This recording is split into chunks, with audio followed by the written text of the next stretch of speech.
Jadi akhirnya menjadikan satu penempatan di antaranya allati jama'a malahu wa'adada yasabu anna malahu akhlada. Mereka merasa ya, yasabu anna mengira anna malahu akhlada, hartanya itu bisa mengekalkan, ya, merasa mengekalkan. Di merasa kekal itu apa? Kayaknya bisa kekal di dunia, padahal hartanya itu hanya sebentar, ya. Hartanya itu hanya sebentar, dia bisa merasakan sebentar. Ada batasnya, ya, ada batasnya. Kita punya banyak air di rumah kita, tapi suatu saat kalau ajal sudah datang, ya, ajal sudah datang, air itu bukan menjadi rezeki kita lagi, ya, rezeki kita. Betapapun kita misalnya ada sekian galon di rumah, tapi kalau sudah ajal masukkan aja satu tetes itu susah itu sudah bukan rezeki. Mereka mengira bahwa itu yahsabu anna malahu akhlada, menekalkan, padahal tidak. Itu ada batasnya. Dan suatu saat nanti harta itu akan kita tinggal, bukan hak kita lagi, itu sebagai satu tirkah peninggalan bagi orang-orang yang kita tinggalkan. Ini hanya sementara. Jadi akhlada itu yang kekal. Nah, orang yang merasa kekal dengan harta kekayaan yang dimilikinya itulah di antara termasuk al-humazah. Ya, jadi itu sifat-sifat diterangkan adanya. Ya mama lahu atada yang sabukan nama lahu akhlada kalla la yumbadanna fil hutamah. Itu diberikan ancaman oleh Allah Subhanahu wa taala, ya, ancaman. Allahu a'lam bishawab. Ya, silakan Pak.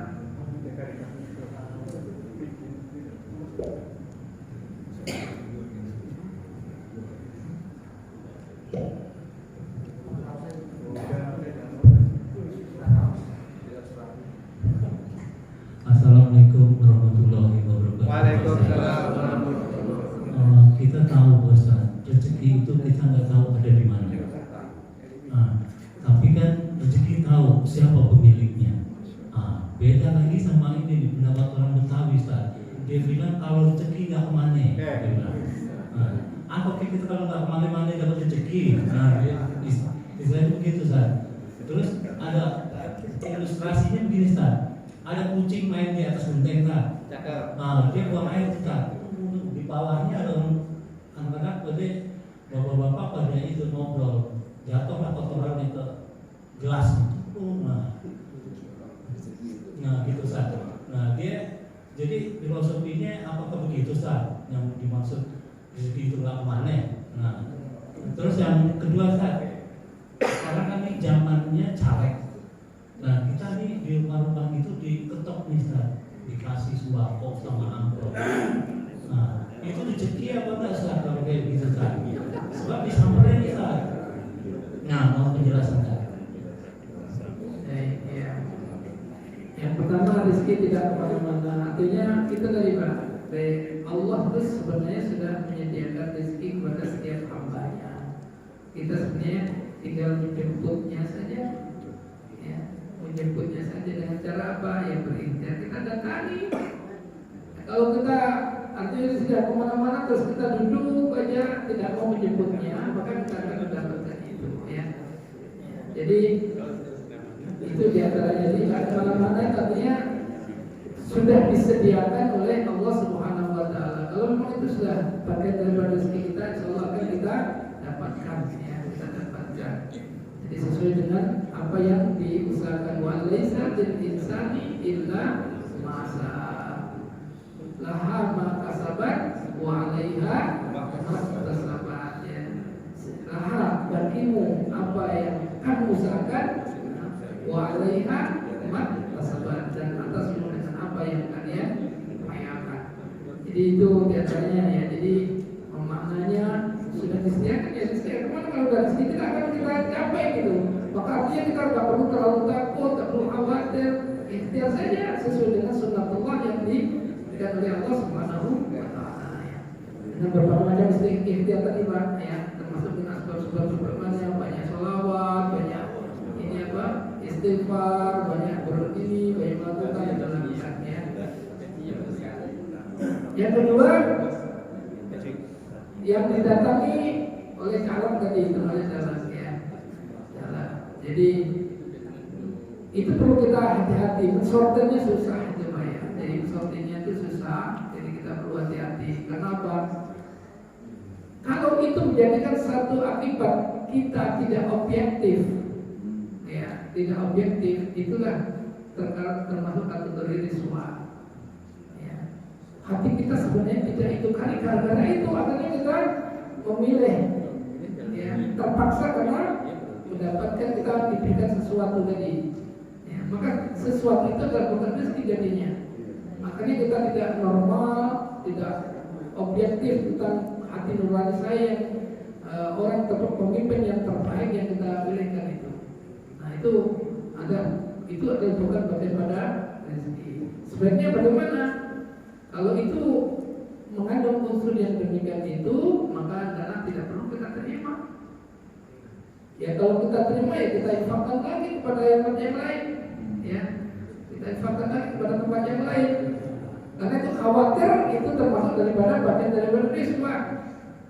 Hanya sedikit menyebabkan kita apa? Nah, sengsaranya lama, ya. Jadi sengsaranya lama. Akhirnya kita dipimpin oleh orang-orang yang ya tidak terbaik menjadi pemimpin kita. Pemimpin kita itu adalah pemimpin yang punya, apalagi dia punya decision maker, yang menentukan keputusan ya, untuk bagaimana kebijakan itu. Akhirnya apa? Kita hanya mendapatkan 100.000, 200.000, rusaknya luar biasa. Ya. Oleh karena itu kita perlu berhati-hati dalam hal itu. Roksi wal mutasi kullu fitan. Yang menyuap dan yang disuap kedua-duanya dalam masuk ke dalam nerakanya Allah Subhanahu wa Ta'ala. Jadi oleh karena itu dan cara-cara itu sebenarnya secara hukum positif cara-cara itu seperti juga dilarang, ya kan? Nah, kalau sudah dilarang itu menyangkut berarti Allah wa atir Rasul wa ulil amri minkum. Taatlah kepada Allah dan Rasulnya dan menerima apa yang diatur oleh negara pemimpin. Jadi itu pasti tersembunyi biasanya. Ya, kalau sudah tersembunyi. Jadi wal ismu ma haka fi nafsika ayatun alinnas. Ciri-ciri dosa itu ya wal ismi ma haka ayatun alinnas. Biasanya bagaimana orang lain tidak tahu, itu ciri-cirinya dosa. Dirahasiakan. Enak kalau ada orang tahu itu berarti sudah ada indikasi itu adalah dosa, satu pelanggaran yang ya efeknya seperti itu Pak ya. Jadi kita tidak masuk kategori penyuap dan yang di bawah. Ya saya pernah membaca Al-Quran Ustaz. Katanya rezeki itu sudah ditetapkan di Lauh Mahfuz. Apa maksud dari kalimat Al-Quran Ustaz?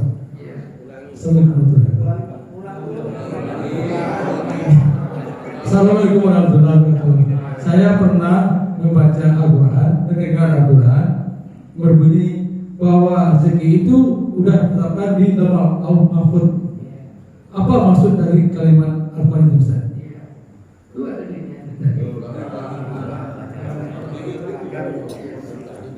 Wa ma min dabbatin fil ardi illa Allah rizqa wa ya'lamu mustaqarra. Allah mengetahui ya di mana kamu tinggal, kamu tahu daha dan Allah juga mengetahui di mana kamu tempat kembalinya ya, tahu tempat kembalinya di mana. Kalau misalnya wa ma tadri nafs ini ya berhubungan dengan ayat itu wa ma tadri nafsun ma taksibu wa ma tadri nafsun bi kita betul ya bahwa kita tidak tahu di mana kita nanti akan kembalinya, di Cibubur Country atau tidak, ya kan? Kita meninggal nanti di Cibubur Country atau di rumah sakit atau di rumah atau di mana ya? Ya di kampung halaman kita atau di angkasa atau di lautan. Ya, tapi Allah tahu. Ya yang mustaqar wa mustaudah. Kullu fi kitabim mubin. Setiap ya daripada segala sesuatu itu sudah tercatat di Lauhul. Jadi sudah ada itu penetapan dari Allah Subhanahu wa Ta'ala. Tapi itu dirahasiakan oleh Allah supaya apa? Kita berikhtiar gitu. Jadi sebenarnya tadi rezeki tidak kemana-mana tadi hubungannya juga sama itu. Sebenarnya sudah ada itu. Kita tinggal berikhtiar karena dirahasiakan oleh Allah ketetapannya di mana dan sebagaimana berapa itu sudah dirahasiakan oleh Allah Subhanahu Wa Taala. Kita untuk berikhtiar saja untuk menjaganya. Dan semuanya adalah Innallaha ala kulli syai'in qadir. Segala sesuatu itu adalah di tangan kekuasaan Allah.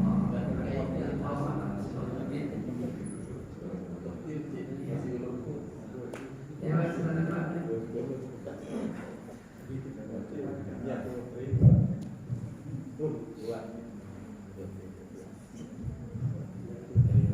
Assalamualaikum warahmatullahi wabarakatuh. Waalaikumsalam. Tadi disebutkan salah satu asbab dari mendatangkan rezeki adalah sedekah sama infak. Nah, perbedaan sedekah sama infak itu yang jelas seperti apa? Dan apakah misalnya kalau kita memberikan harta kepada anak atau misalnya rumah atau mobil, apa itu termasuk infak atau termasuk sedekah? Demikian. Infak itu lebih umum daripada sedekah. Sedekah termasuk bagian daripada infak. Sedekah itu ada wajib, ada sunnah. Sedekah wajib itu adalah zakat. Sedekah sunnah itu adalah melebihi daripada yang wajib. Yang lebih wajib misalnya wajibnya 2,5%. Nah, Bapak mengeluarkan 5%. Nah, itu sunnahnya 2,5%.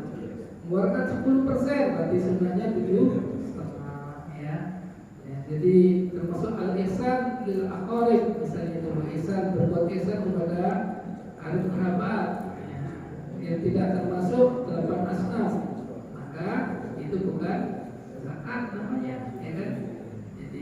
Jadi kalau zakat sudah tertera berapa yang dikeluarkan untuk siapa, itu ada jelas itu sudah wajib itu, ya. Itu siapa? Itu 8 asnaf tadi.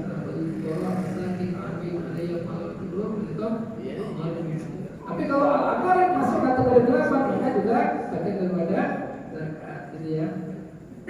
Jadi juga infak itu membelanjakan harta mananya, membelanjakan.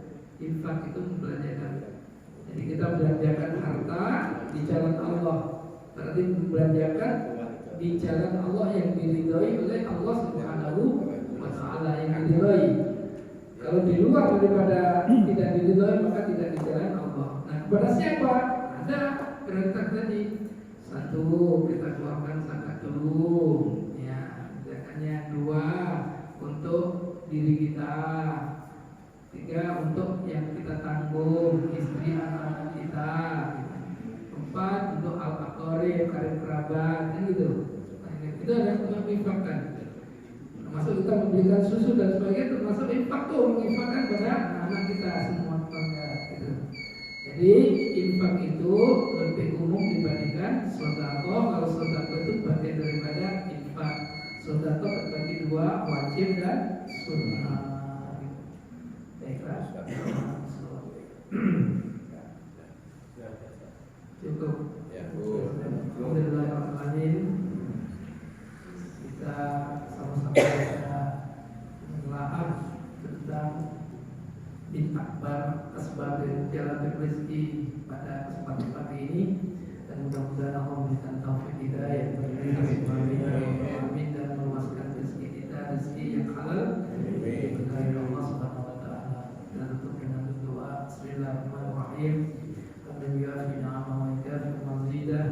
Ya Rabbana lakal hamdu kasyukru kama yanbaghi jalali wajhikal karim wa 'azimi sultanik.